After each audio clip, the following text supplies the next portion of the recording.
I have with me the new OPPO Reno Pro. January has started off with a bang when it comes to the mid-range segment, and the OPPO Reno 11 Pro 5G is a device that a lot of people have been waiting for. Is it an upgrade from the OPPO Reno 10 Pro, and how does it compare and stack up against competition? Well, that's what we're going to find out in this video.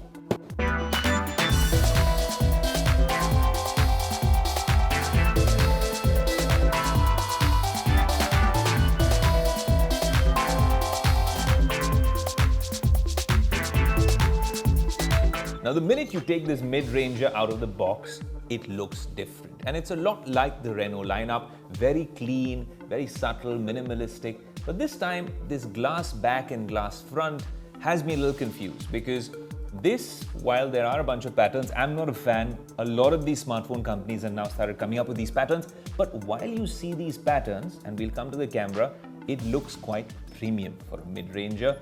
But what I'm worried about is, what if I drop this device in more untoward circumstances? That's why it's important that the company gives you this cover. Gives you some level of assurance that the phone is all right. But then when you look at it, it still shines, and it's a little too shiny for me. But then if you put it on, because this device doesn't support wireless charging, so you can put that cover on, you can still see this shiny sort of look to it. And I'm not usually a fan, but I can see that at least the brand is trying to differentiate, because everything is so cluttered in this segment, you need to differentiate. But then let's talk about performance to see what the Reno 11 Pro is all about. Very quickly, I'm going to take off this cover to just see what all we get on the device. Now you have, well, your two lenses. You also have an IR blaster on this one. So you're going to have, well, some sort of a remote to play around with all the devices. I think a lot of these smartphone brands are now coming up with this IR blaster yet again. But it's interesting because it's not there in most of the premium phones, but it's there in a lot of affordable and mid-range phones. If you look at it over here, as a USB-C port, you have the SIM tray right here, you have the speakers, and you have a volume rocker, which is quite minimalistic, and you appreciate that. Actually, it feels quite premium in your hand as well. The overall display experience is quite crisp and seamless. Honestly, I'm quite impressed also with the way ColorOS is functioning. It's fairly decent, but if you compare this to the Reno 10 Pro, it's almost an identical sort of experience. Some would say that's consistency. Some would say that's a lack of innovation. I think if it's not broke, then you don't need to fix it, right? So it has a 6.7-inch AMOLED display with a brightness that can go up to 950 nits. Very similar to last year's Reno device. Now they've tried to pack in a bunch of features. It's a 120Hz display. You can switch from 60Hz to 120Hz. That's going to impact your battery life. It's got a curved screen, which a lot of people don't seem to like. If you're going to be holding your phone for a long time, I think this is a far more convenient form factor. It doesn't hurt your palm or your hand. But if you're talking about the kind of video you can actually, the content you can consume on this device, it comes with support for HDR10 and 10 Plus. HD content, so you can enjoy all that content on your favorite OTT apps as well. Okay, in terms of software, this comes with Android 14 out of the box with a ColorOS skin on top.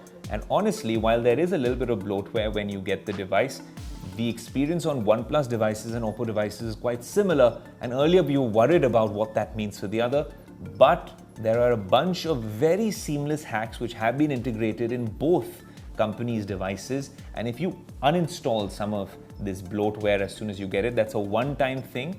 Press this button right here and hit uninstall. I'm doing it as we speak. There you go. And it becomes as clean as possible. And then ColorOS comes with a bunch of hacks as well. Very useful features. For instance, they have something called multi-screen connect. Right? If you want to really connect it to OPPO's other products or with PCs, you can actually do this, use this for your presentations. Then you also have auto pixelation, especially in screenshots. If you want to automatically blur people to really safeguard their identity, that's kind of interesting that they're doing this as well. Then if you're on a video call on this device and it detects that the data connection, that means your 4G or 5G is better than the Wi-Fi, it automatically switches. So I think there are a bunch of features that the brand is working on, which really make ColorOS more of a game changer and lesser of a gimmick. So that is plus points for the OPPO Reno 11 Pro as well. But all of this has to be powered by a formidable chipset. and there's a MediaTek Dimensity 8200 powering this, and honestly, it feels like a flagship for most of the tasks that you carry out on this device. Now, when we talk about OnePlus, you have that partnership with Hasselblad. Nothing over here, but I think across the group, a lot of that imaging science and color science has percolated across, because the camera does a fairly decent job. It's a triple camera setup. You can see some of the photos we've taken on this device in low light, against light, and it does a fairly decent job. If you look at this particular triple camera setup, it has a 50 megapixel primary camera, a 32 megapixel telephoto portrait camera, and an 8 megapixel ultra wide camera. Now, for all your adorable selfies, there's a 32 megapixel selfie camera which can now record up to 4K 30 FPS, which is an improvement on this particular device. So all in all, it's a fairly decent camera setup, but that's what you come to expect from the Reno series, and I think we have been enjoying our time with the Reno 11 Pro. Now, in terms of battery, it comes with a 4600 mAh battery with super VOOC charging, which you see in OnePlus devices, and of course you see it in OPPO devices. It's an 80-watt super VOOC charger that comes out of the box, and that honestly means fast charging to another level. They're perhaps the best when it comes to fast charging with OPPO and OnePlus devices. Now, let's give you a quick verdict on the OPPO Reno 11 Pro.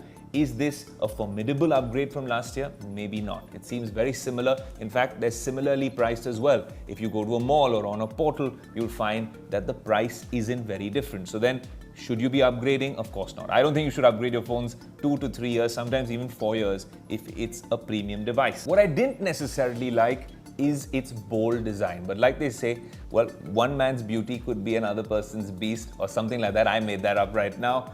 This could be a beauty for some and not a beauty for some. I don't like this particular design with all the shiny stuff, but it is a standout sort of bold look, and maybe you like it. So there you have it, the OPPO Reno 11 Pro 5G here on Tech Today, and honestly, it's worth a try.